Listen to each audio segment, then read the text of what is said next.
cover the chapter around warehouse management, and the objectives of this chapter would be knowing more about warehouse management. It would be about discussing the relationships and types of warehouses, what is the role of warehouse in supply chain, what are the trends, and warehouse management, when we start, is about making sure that in today's competitive environment, warehouse management has become a very important function. It has become more complex owing to modern organizations that are offshoring their production facilities, organizations that are trying to keep lower stock levels than they did in the past to save cost, the implementation of e-commerce, just-in-time delivery, shorter product life cycles, and also customers ordering in small quantities and on a more frequent basis. Okay, so the objective of warehouse management is there are two main objectives of warehouse management. Firstly, to increase profit, and secondly, to increase customer service levels. Now, to achieve these two objectives, there are following sub objectives which I've put down here that ensures that the profit and customer service are on the higher side. So, which are your maximizing the space, maximizing employee utilization, achieving high turnover of inventories, and then minimizing on the operating costs, protecting the assets of the warehouse, and also providing timely customer service.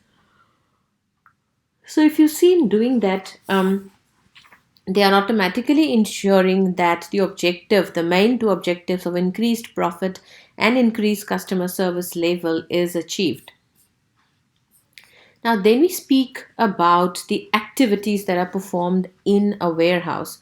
Now, any company's ability to fulfill their customers' orders without any hustle um, is very important, or it's a very determinant criteria for its success. So, this execution will, however, depend on how well the activities are performed in the warehouse. Now, let's say, for example, short or late shipments, acceptance of poor quality or incorrect parts, or sending poor quality or incorrect parts to production plants compromises on the fulfillment of a perfect order. So, in cases such as these, what will happen that not only the perfect order is not achieved, but also the costs increase. Ultimately, sales also is lost. So it is imperative that the warehouse, to ensure that correct products are delivered to the customers in the right quantity, quality, at the right time, place, and price for the organization to be competitive in the market. Now, warehouse activities are similar in all the industry sectors that have product movement, which is your receiving, storing, picking, and shipping to the customers. So these activities are same for small items. Either they are packed in boxes or pallet loads. So each warehouse generally performs more or all of the six basic warehouse activities. Okay, so the first three activities are your receiving, inspection, and storage. Now, receiving is basically a procedure that consists of offloading the materials, counting the items, or scanning the barcodes. It's about conducting a superficial check on the material, so overall supervision that everything is fine or not. Then we compare the delivery note and the shipment with the purchase order, that if it is an order or not, and then if there's any damage to products, or if there are any shortages or excesses that have been shipped, then those needs to be pointed out or made a note of. Then we move on to inspection. In the inspection stage, once the supplier has delivered the products, then there is random samples that are taken from the shipment of products for inspection. Okay, as it says inspection, so we need to inspect what we put in our manufacturing unit. So some products require no or very limited quality checks. It is a legal requirement to conduct a thorough quality check of the products, especially if it is a food item or a pharmaceutical item. Then inspection activities include checking the quantity, the quality, and the correctness of the order as well. So these duties can be carried out by the person who receives it. So perhaps the receiving clerk, and more detailed inspection requires specialized equipments and procedures and may be carried out by an expert in quality control or in the laboratory. So while the tests are being conducted on random samples, the products may be stored so long, but they might be then marked and said that they are unapproved for the time being. And once the testing comes out and it is an order, then that unapproved stock is then sent to production. Or if it is in case of a finished product, then it's sold until the inspection task is complete. Then the third stage or the third warehouse activity is storage. Now, once the inspection task is complete, then the products are placed in their correct storage locations. They are stored until they are needed by the production or any department that the product is being bought for. They are stored in various storage systems. It can be in racks or in shelves. Then there is issuing of order picking. Order picking is a process of removing the products from the storage area to meet a specific demand from a department or from a customer. So the order picker who is in charge of picking the order will basically locate and select the item in the quantities that are requested, and then he'll take it. Now, then is shipping preparation or value added services within your storage. Also, is if the products that are stored are finished products, then your pricing and labeling and bundling and packaging are all done while they are still in the storage. And some items they may need to be packaged in a certain manner that is convenient when it comes to distribution. Okay. I realized that there is another slide. So issuing and order picking, I spoke about that, but let me go through again, where we remove the products from the storage area and we meet a specific demand from the user. And then we have shipping or preparation or value added services. That is where the product, if it is a finished product, then this is the stage where it goes for pricing and labeling and bundling of products or certain kind of packaging if it is going to be packed in a certain way so that it is convenient for distribution. Then we have loading and dispatch, where after the product has been picked for their orders, now the order must be assembled for dispatch. Here shipping can also include like checking whether the orders are correct, packing the items in their shipping containers, and weighing and preparing the relevant documentation.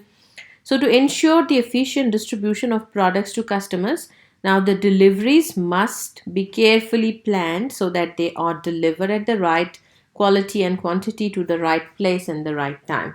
So, these are the 6 basic activities of the warehouse that can be categorized as being part of also stock receipt and stock issue procedures. Okay.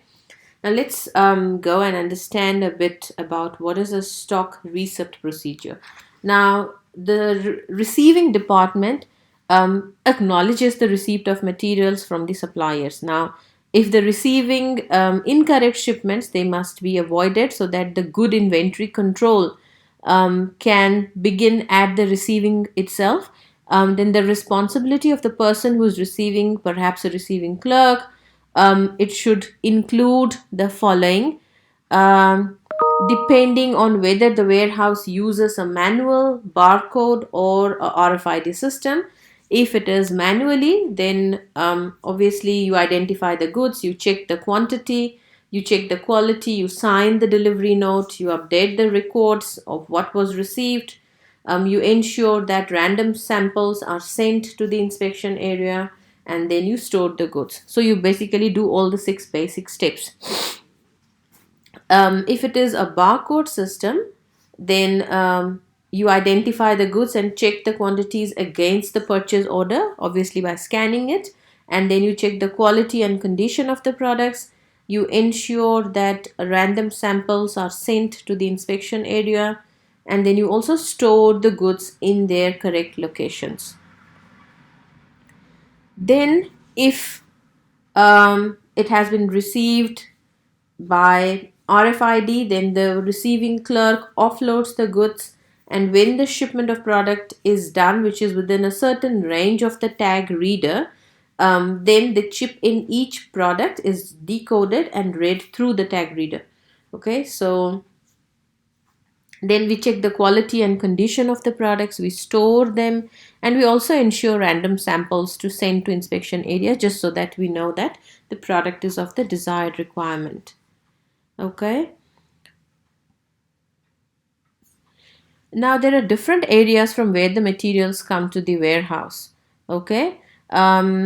Within the organization, it comes from outside parties as well. So it can be from a supplier, it can be a work in process that is received from a manufacturing plant, it can be returns that comes something because it's damaged. It can be also returns from customers. It can be also recall of products by the organization. So when these goods are received into the warehouse, then there could be some sort of mistakes that needs to be resolved. Some typical examples of these errors or mistakes could be receiving goods or products and not updating them in the record, or not scanning them. That is one thing. Or signing the delivery note or accepting the shipment but not verifying the delivery correctly with regard to what the quality and quantity is, if the materials are correct. Another one could be also accepting the product but not giving the inspection department samples to check. There can be some storage process can be poor. They could have used some incorrect handling, material handling equipment for the goods that you have received. So there can be some issues or errors that can come up as well. Okay, so we had, that was stock receipt procedure. Okay, then we speak about stock issue procedures. Now, in stock issue procedures is about issuing the stock from the warehouse correctly and making sure that there is control measures when it comes to stock movement out of the warehouse. Okay, so it is important that we need to have a procedure that provides necessary authorization to issue stock. So what will happen is that if there is a procedure that needs to be followed in issuing of stock from the warehouse, it is also preventing from any kind of error. So that is a control measure. So which is, you make sure that you obtain your authorization to issue the materials, you check the location on your computer to determine where the material is stored, then you select and pick them, and once you do that, you update in the records as well, and you then distribute the material to the department or to the customer depending on where it needs to go. Okay. Now the next picture here in this slide is basically the picking systems. Okay, there are now two types of picking systems. Okay, when we speak about picking or issuing of stock, which means we are picking it, so there are two types of picking systems, which are called zone and flexibility picking. Okay, now zone picking is when a certain area of the warehouse is assigned to the operator, who may only pick products in this area. And then flexibility picking is when the operator picks products anywhere in the warehouse. So picking from anywhere over picking from a certain place. And that's why here, excuse me, in this slide, I have just taken a snapshot and I have showed you what are the advantages of zone picking and its disadvantage, and similarly for flexibility picking as well. So when you read it, then you will know that where and when which mode of picking is beneficial. Okay. Then we move to warehouse layout objectives. So warehouse layout is when we design the layout of a warehouse, companies need to keep in mind certain objectives. Okay, so these are the following. So which is to make sure that you utilize the storage space, optimally, to allow an efficient product flow through the entire warehouse from receiving to storage to shipping. You also make sure that you facilitate inventory rotation or turnover. You make sure that you reduce operating cost. You make sure that you improve employee productivity and also protect the stock from damage, theft, and deterioration. Okay, so many factors need to be taken into account to achieve these objectives, and these include the organization's expected growth over the next few years. It could be changes in the products or changes in target market. It can be about sales forecast over the next 5 to 10 years. So these factors are important to consider when determining which warehouse layout will need or will meet the needs of the organization.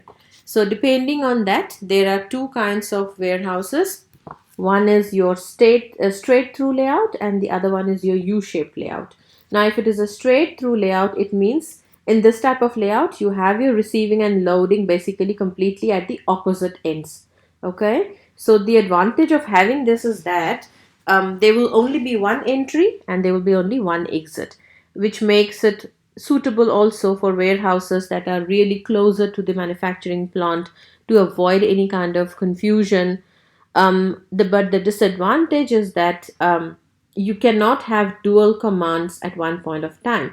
Dual command means you cannot store and pick an item at one point of time. You have to set separate times for that. Then there is the U-shaped layout where you have your receiving and loading bays literally adjacent to each other.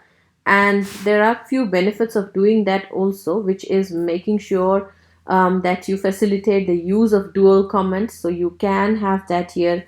It's excellent mode of making sure that it is secure because they are just close to each other. So if there's anything that is going to go wrong, you can keep an eye. It is also excellent utilization of the doors, the dock doors, material handling equipment, and also receiving and issuing of your dispatch personnel. So it's making sure that you use everything to the most possible.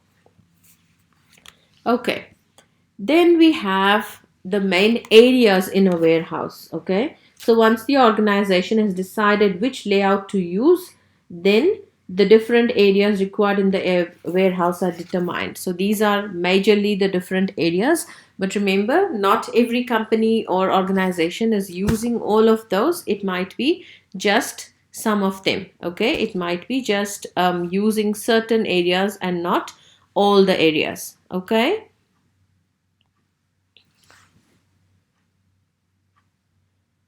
Then we have the name of these areas are your receiving, inspection, pallet storage. We have carton storage area. There is small item storage area. Then we have what do we call value added services area. There is a packing and utilizing or sorting area. There is a staging and shipping area. There is return goods. There is your material handling or your battery charging, and then there is warehouse offices. So if you see, they're putting it out so nicely. It is so well put together that it is only going to make sure that whenever a personal or a receiving or delivering person is in and out of the warehouse, they literally know where to go and not mix it up or make it difficult for the others. So if we go a bit deeper into the warehouse layout, and I'm not going to read through that all of it, it's easily understandable, but you will see that there are aspects around warehouse layout. One is often owing to the rapid increase in sales. So the reason for having the layout. Then the other is also making sure that organization is faced with a shortage of space in the warehouse as well. Then there is change in the layout, expanding warehouse. It is also about hiring additional space.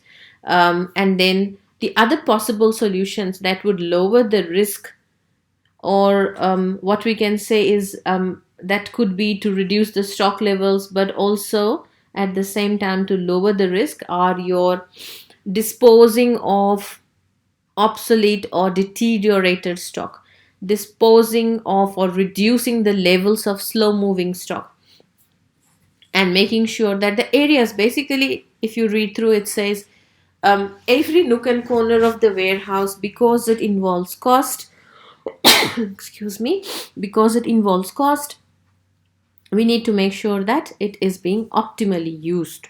Okay, if there is racks, then you make sure they are adjustable, so that the beams can be moved. You can consolidate stock, you can purchase your drive-in and mobile racking, if where for which you don't need the fixed aisles. So again, these factors depend and vary from company to company. Now, the factors that we keep in mind when we are designing a warehouse layout, okay, we need to make sure that when we design a layout, a warehouse manager needs to consider the stock location in a warehouse. So the stock location will determine the positioning of the storage mediums and other related areas such as warehouse offices, packing and utilizing areas, staging areas, and so on. Effective stock locations are extremely important for ensuring that the products are easily identified, and the effort required to receive, store, and pick products, to keep it to a minimum. So, the factors that companies keep in mind are, first of all, family product groups. For example, in an automotive company, tires should be located together, and all materials like trim should be in one area in the warehouse, so you can use them immediately. Then you have components that are used for the same end products, they must be stored together. If it is a fast moving stock, then you usually locate it close to the dispatch bay, in a straight through layout, or close to the receiving and issue bay in a U-shaped layout. Then if it is a slow moving stock, obviously then you place it a bit further at the back of your warehouse. So if it is in a straight through layout, then you place it near your receiving area, or if it is at the U-shaped layout, then you place it at the back of your warehouse. Then you have your slow moving slow moving stock. I mentioned about it just now. Then we have high security materials like your toxic and flammable materials. They should be located in a secure area. Products that require freezing or refrigeration mode of storage, they should be put together. Then products that have an expiry date, they require the first in, first out rotation, and products that flow, as such, the product flow, they needs to be determined where it needs to be situated in a warehouse, so to ensure overall smooth product flow. Okay, um, I hope it makes sense so far. It is a mouthful of information, but it's something that we need to know at this stage as well.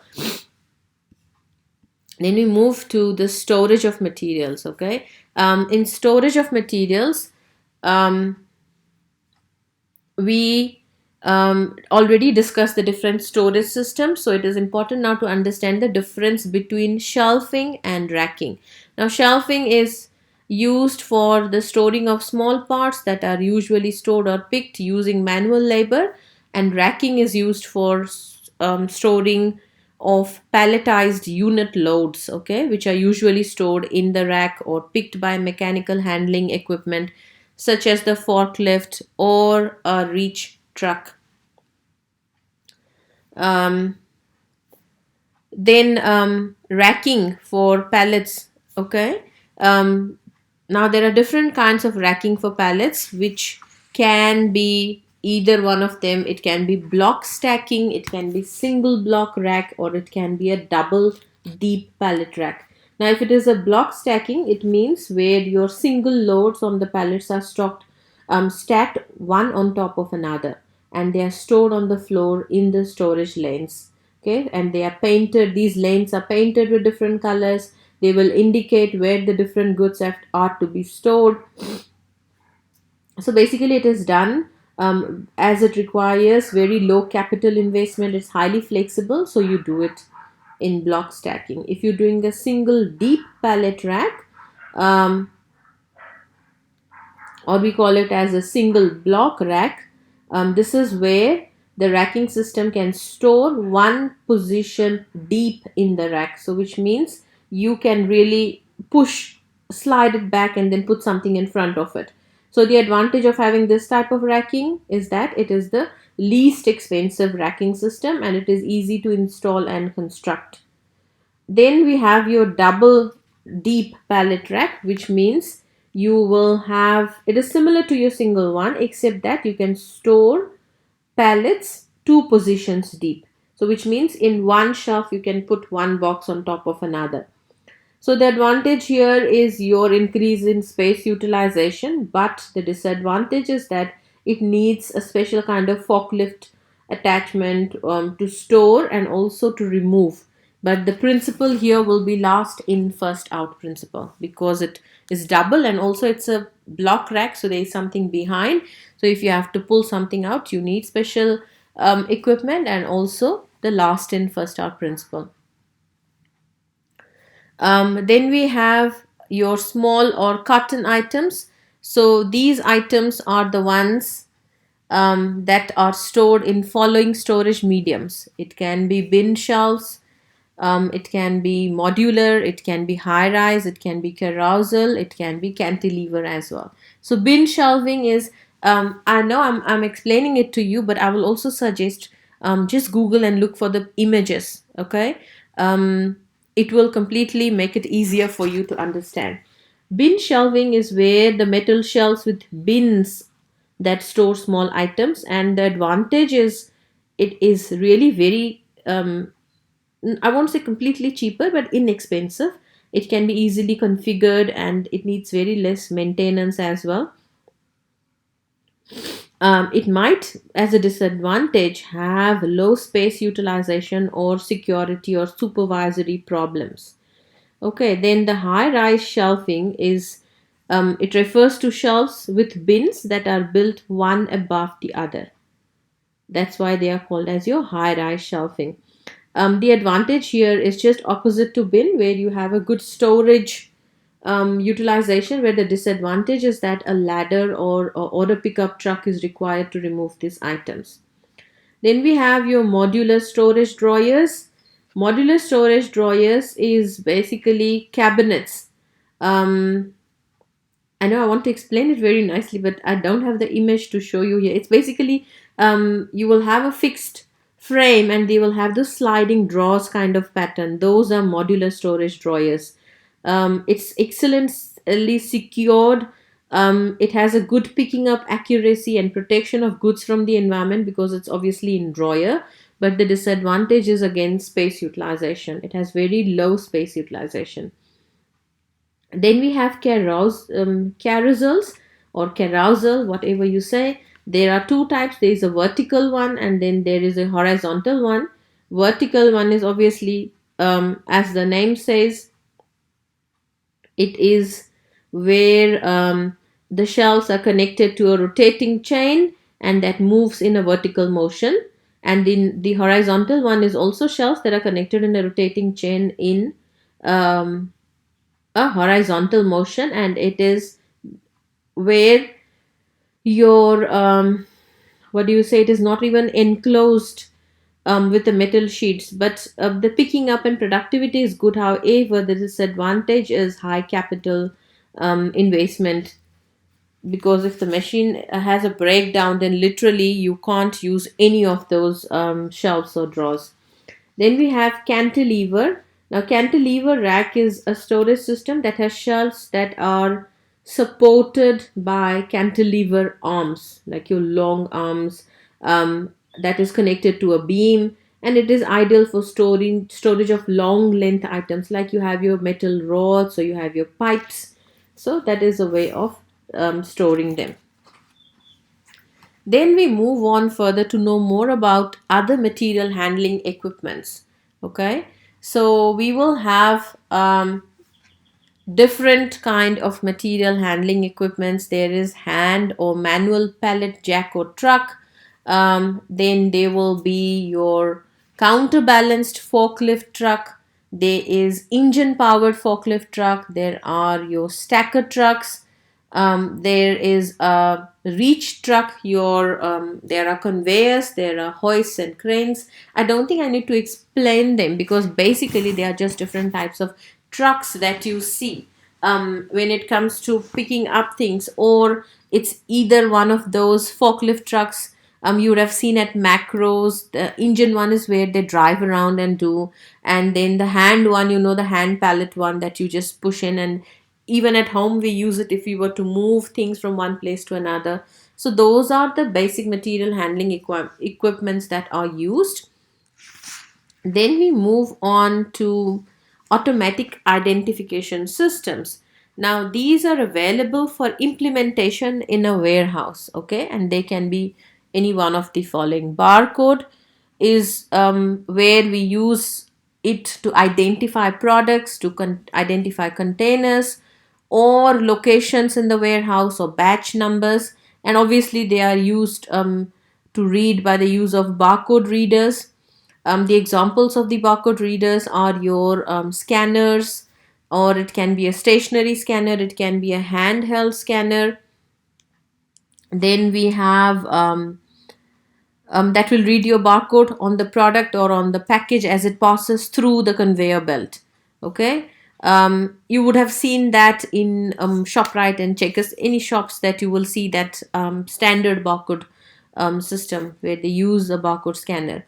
Then we have a magnetic strip identification. Now, a magnetic strip identification, it consists of a magnetic strip at the back or at the front of a card.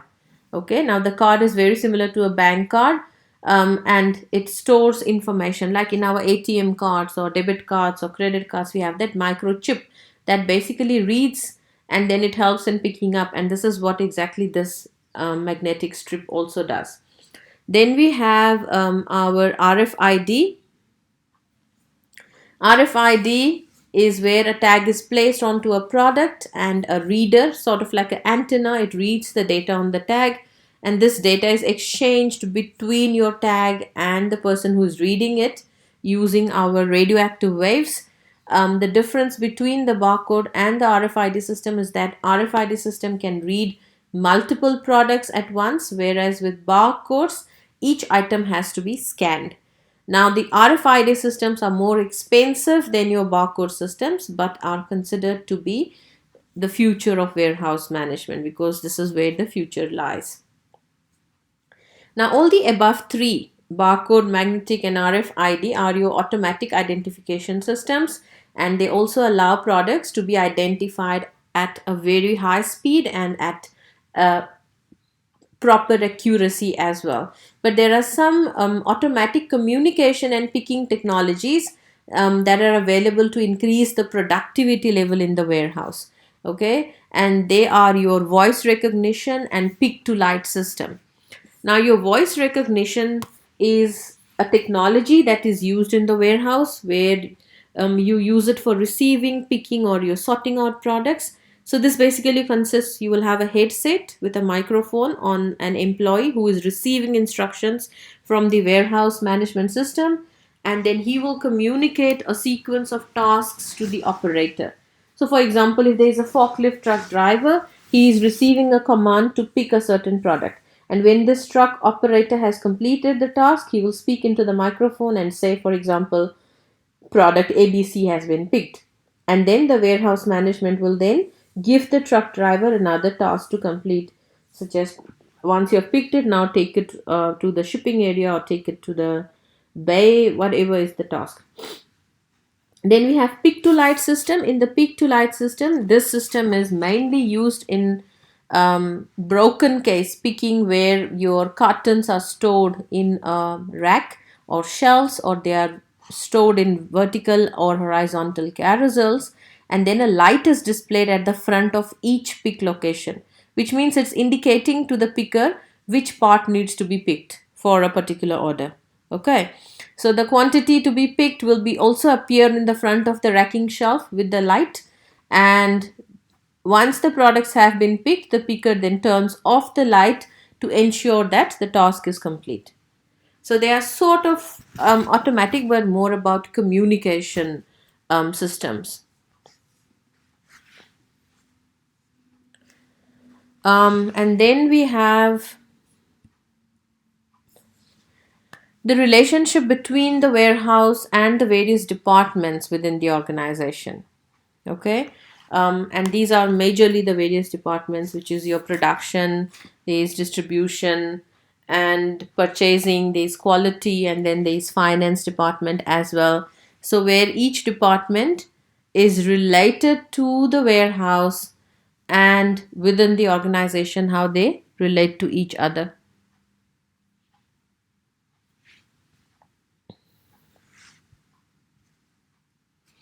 So I don't think I should read it, because in these small boxes, I have wrote, or I've put down what each of these departments need to ensure. So there is a good coordination between each of them.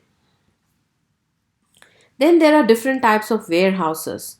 Okay, within any supply chain, they should all also have an attention towards striving to increase the organization profits, and also making sure internally and externally the customer service levels are at their optimum. So the different types of warehouses is your raw material, components, and work in process warehouse, which is obviously is make sure that your raw materials are stored for the assembly or production. Then there is a finished good warehouse where they stock the finished items. Then there is a consolidation or transit warehouse, from where the main warehouse receives goods from different companies or different firms and several other manufacturing plants, but they all belong to this company, and then they combine the products for one shipment. Then there is break bulk or transshipment warehouse. This is where products are received in bulk from various suppliers, and they are repackaged. They have repacked the product according to the customer requirements. Then you have something that we call as value added warehouse, where the key activity is about labeling, pricing, tagging, packaging, and bundling anything that is further adding on value to the product. Cross docking is just a temporary storage, just it can be for few hours. Then we have your e-fulfillment warehouse. This is mainly designed to make sure that your large volume of single item orders are received. Just one particular kind of item. They are received, stored, picked, and shipped within a short time period. Okay. And then you have your reverse logistics. You know it very well. Anything that comes back that needs repair or repackaging or recycling or disposal, whatever is the criteria, that is where those kind of products come and land in. Then the latest trends that are going around in the warehousing. Okay, so if we see in the retail sector, the latest trend is in warehousing is more around home shopping, which is about your e-fulfillment and reverse logistics, which is online sales, that we were speaking yesterday in our evening class as well. That is about returns and reuse, reduce, and recycle or disposal of products. That is something in the retail aspect that is trending. In the manufacturing aspect, it is making sure that we move to centralized warehouses with more and more automation facilities available. The reason being, it is only going to be more effective, save time, and generate more profits for both parties, which is your supply chain partners and your end user. Then, in case of warehouses, the latest trend is how they can operate 24 hours a day, most effective and efficient usage, how products can be moved and transported in recyclable containers, how there can be cross docking and break bulk warehouses with the same day delivery, if that could be done. Remember, we spoke about cross docking where there is temporary storage, and break bulk also where we state that only one type of product comes. No, sorry. Break bulk is where we say that the products in bulk comes from various suppliers and then they are repacked. So they more or less are sort of a chain activity. So if those two can be bought in together, then the delivery can happen on the same day. Like we said for Zara's, how in a day or two they make sure that their items are sent off to their retail stores in 2 days, 1 day, or 3 day at the most. And also paperless warehouse system, because then everything is on the app or on the software and it's ease of access for everyone. Now, when we're speaking about trends, we will have challenges as well. So, the challenges, there are quite a few of them. Reducing your lead time, that is one of the main responsibilities of warehouse management, is to reduce lead time. And lead time, the time between when the order is placed by an internal or external party and when the customer receives the order from the warehouse.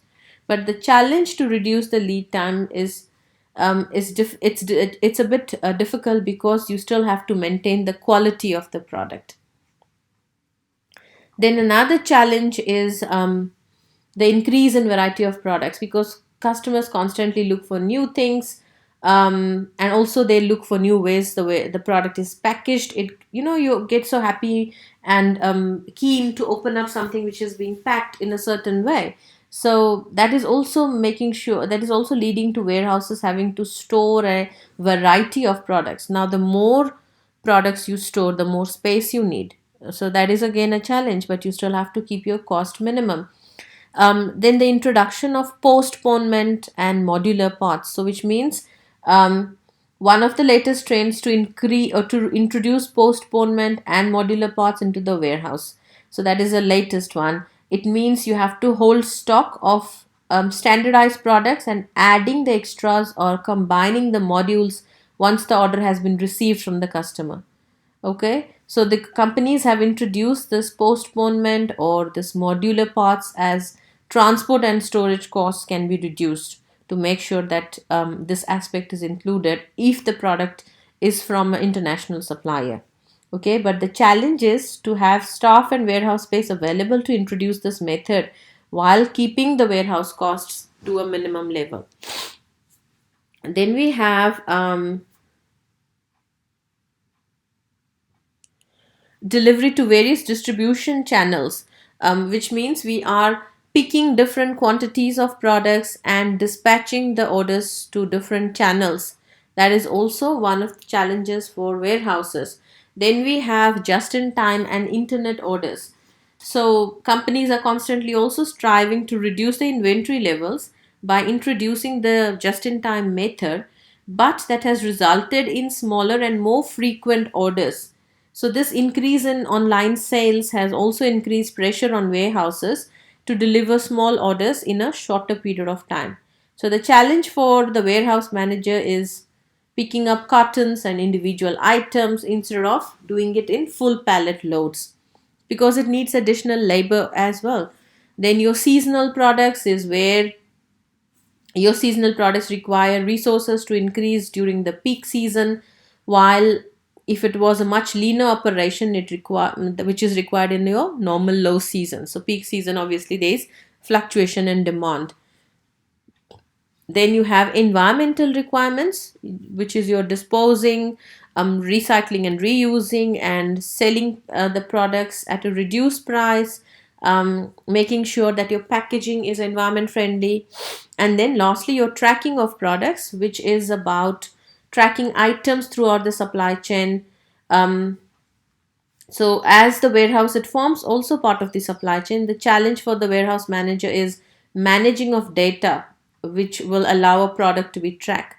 And also another challenge would be timely entering of correct data into the warehouse management system. And that is where the manager needs to ensure that this warehouse management system operates in an efficient and effective manner. So he needs to make sure that they analyze the data on the system and they use it effectively. So these are the challenges of warehouse management. We are done with the chapter, and I hope it makes sense. If not, you can ask me questions any point of time.